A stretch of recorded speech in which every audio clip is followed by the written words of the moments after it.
તો પ્રકરણ 16 સંભાવનાની અંદર આપણે વાત કરીએ કે પ્રાથમિક ઘટનાની વાત છે કે જેને મૂળભૂત ઘટના કહેવામાં આવે છે. એ એવી ઘટના છે કે જેમાં આપણને એક જ પરિણામ મળે છે.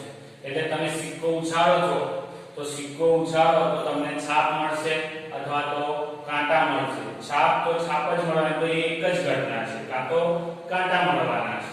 તો એવી જે છે એક જ પરિણામ મળતું હોય એવી ઘટનાઓને પ્રાથમિક ઘટનાઓ કહેવામાં આવે. અને આવી બધી તમે જો પ્રાથમિક ઘટનાઓ ભેગી કરો તેનો સરવાળો હંમેશા શું થાય? 1 થાય. આપણે દાખલા તરીકે જોઈએ કે સિક્કાને ઉછાળવામાં આવે છે તો છાપ મળે એ ઘટનાની સંભાવના જોઈએ આપણે એને p ઓફ a કહીએ તો એ કેટલી મળે? 0.5 થાય. તમે દાખલા જોશો ત્યારે ખબર પડશે કેવી રીતે આવે છે. અને જો કાંટા મળે ત્યારે પણ એની સંભાવના p ઓફ b કહીએ તો એ પણ 0.5 થાય. તો અહીંયા તમામ પ્રાથમિક ઘટનાઓનો સરવાળો કરીએ તો p of a plus p of b કહીએ તો 0.5 પ્લસ 0.5 બરાબર 1 જ મળે. આનો મતલબ પણ એ થાય છે કે આ બંનેમાંથી કોઈ એક ઘટના તો ઘટી થવાની જ છે. બરાબર છે. બીજું આવે છે ચોક્કસ ઘટનાની સંભાવના 1 હોય છે. હવે ચોક્કસ ઘટનાની સત્ય ઘટના કઈ રહી? દાખલા તરીકે સૂર્ય પૂર્વમાં ઉગે છે. બરાબર. આ એક ઘટના છે, સૂર્ય પૂર્વમાં ઉગે છે. તો આ હંમેશા સનાતન સત્ય જ છે કે સૂર્ય પૂર્વમાં ઉગે અને પશ્ચિમમાં જ આથમે છે. તમે કોઈની અંગાત શરત લગાવો કે ભાઈ સૂર્ય પૂર્વમાં ઉગે છે, શરત લગાવો તો હંમેશા તમે જીતવાના છો.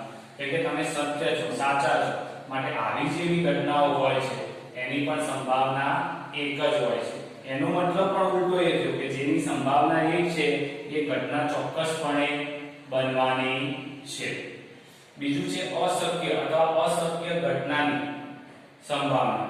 તો અસત્ય એટલે સાચી ન હોય એવી અથવા અશક્ય. આનાથી ઉલટું લખું કે સૂર્ય પૂર્વમાં આથમે છે. તો આ કેવી છે? અસત્ય ઘટના છે અને અશક્ય છે કેમ કે હંમેશા સૂર્ય પૂર્વમાં જ ઉગે છે અને પશ્ચિમમાં આથમે છે. તો આવી અસત્ય ઘટનાઓ હોય એની પણ સંભાવના શું હોય? 0 હોય છે. ગણિતના પેપરની અંદર -1 ગુણ મેળવવાની શક્યતા. હવે ગણિતના પેપરમાં ઓછામાં ઓછા 0 ગુણ મળે પણ -1 મળતા નથી. તો એ અસત્ય ઘટના છે માટે એની સંભાવના 0 હોઈ શકે.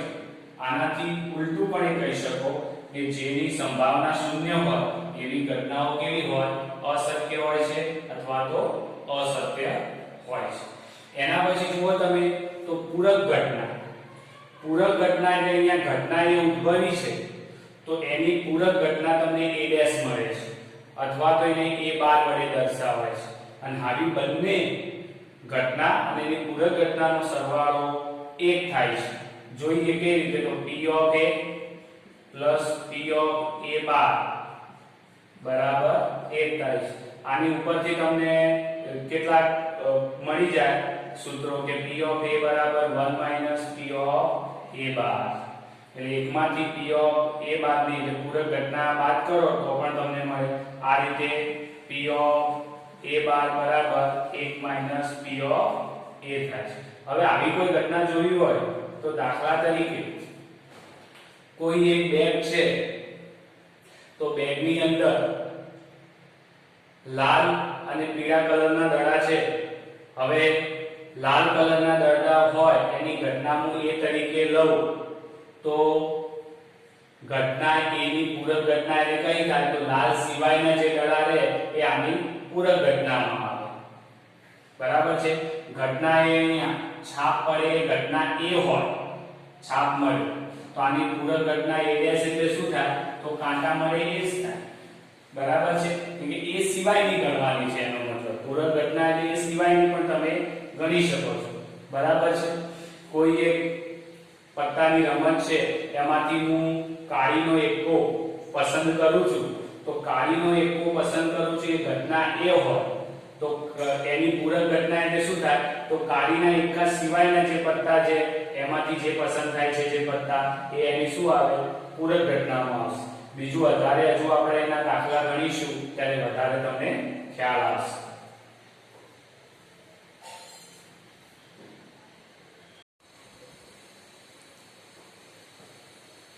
તો સંભાવનાની અંદર કોઈ ઘટના એ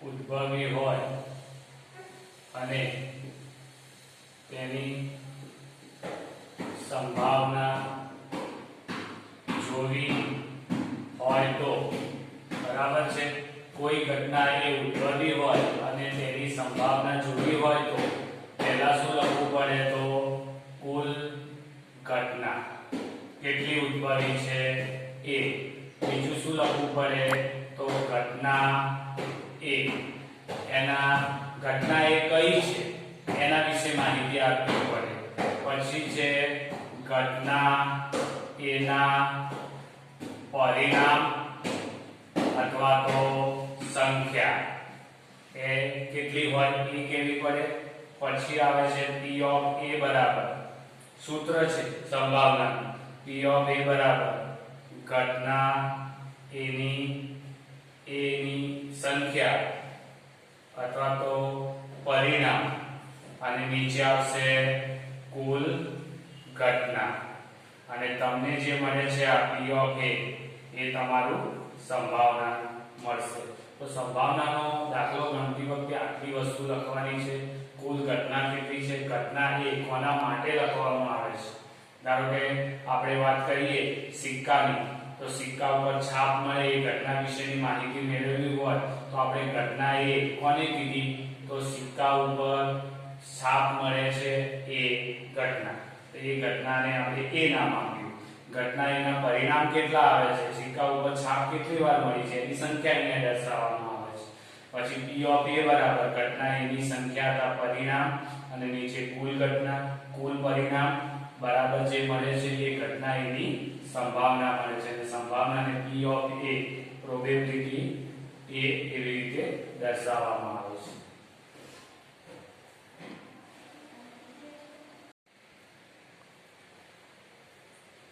તો સંભાવનાની અંદર ખાસ મહત્વનો દાખલો આવે છે કે સરખી રીતે ચીપેલા 52 પત્તા હવે જ્યારે 52 પત્તાની વાત છે ત્યારે તમે પત્તાને ઓળખતા આવડવું જોઈએ તો કુલ પત્તા 52 હોય એનો મતલબ 13 પત્તાની જોડ હોય એટલે 4 જોડ મળે છે બરાબર 13 એટલે કુલ કેટલા થશે 52 પત્તા જે તમને આકૃતિમાં બતાવ્યા છે 13 પત્તાની જોડ છે એની અંદર લાલ રંગના પત્તા 26 હોય પહેલી 13 ની જોડ કરો તો 13 અને 13 26 થાય બરાબર છે તો લાલ રંગના પત્તા છે જેમાં લાલના પત્તા પણ આવી ગયા અને ચોકટ એટલે ચરકટના પત્તા પણ આવી ગયા 13 તો એ પણ તમને આકૃતિમાં બતાવેલા છે બરાબર છે એ 13 થઈને કુલ લાલના પત્તા એમાં લાલ રંગના જુઓ એટલે લાલના તો 13 હોય એટલે ચોકટના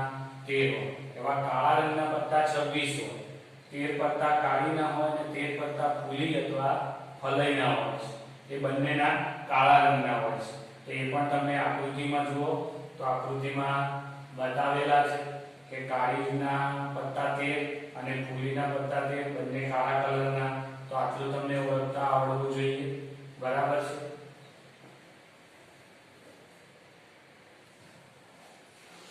તો અહીંયા આપણે પત્તામાં જોઈએ તો 13 પત્તા કયા કીધા તો લાલ ના હોય 13 પત્તા ચોકટ એટલે ચરકટ ના હોય 13 પત્તા કાળી ના હોય અને 13 પત્તા ફૂલાઈ ના હોય જે તમને આકૃતિમાં પણ જોવા મળશે એ પછી જુઓ તો ચિત્રવાળા કુલ પત્તા 12 હોય અને દરેક સેટની અંદર એટલે દરેક 1 2 3 4 ચાર સેટની અંદર દરેકમાં 3 બરાબર છે એવા મળીને કેટલા મળે બાદશાહ હતા રાજા 4 મળે દરેકનો એક રાણી દરેકમાં એક હોય અને ગુલામ દરેકમાં એક હોય એ મળીને કુલ 12 પત્તા ચિત્રવાળા થાય એ પણ જુઓ તમને આકૃતિમાં બતાવેલા છે નંબરવાળા પત્તા તો બીજો ત્રીજો ચોથો પાંચમો છઠ્ઠો એ કરતા 10 નંબર સુધીના તો 9 પત્તા થાય એવા પણ દરેક સેટમાં 9 9 9 9 હોય. એટલે 9 ચોક 36 પત્તા કેવા હોય? નંબર વાળા હોય. એકા તો 4 એકા હોય, દરેક સેટમાં એક એક એકો હોય, એક એક એક, બરાબર. એની અંદર કાળા રંગના એકા બે હોય, બરાબર છે. કયા? તો કાળા અને ફૂલઈ બંનેમાં એક એક એકો હોય. તો કાળીનો એકો એક હોય અને ફૂલઈનો એકો એક હોય. એ જ રીતે લાલના એકા પણ બે હોય, બરાબર. તો 1 + 1 લાલના એકા એટલે લાલનામાં હોય અને ચોકટ એનો પણ કલર લાલ છે, તો આ બંને કલર વાળાની વાત છે, લાલ કલરના. તો એ બે હોય, એની અંદર એક એક, તેમાં લાલનો એકો એક અને ચોકટનો એકો પણ એક એક હોય. તો અહીંયા પણ તમે બાજુમાં સાથે આકૃતિમાં પણ જોઈ શકો છો, દરેક સેટમાં કેટલા એકા હોય અને પત્તાને પણ તમે ઓળખી શકો છો.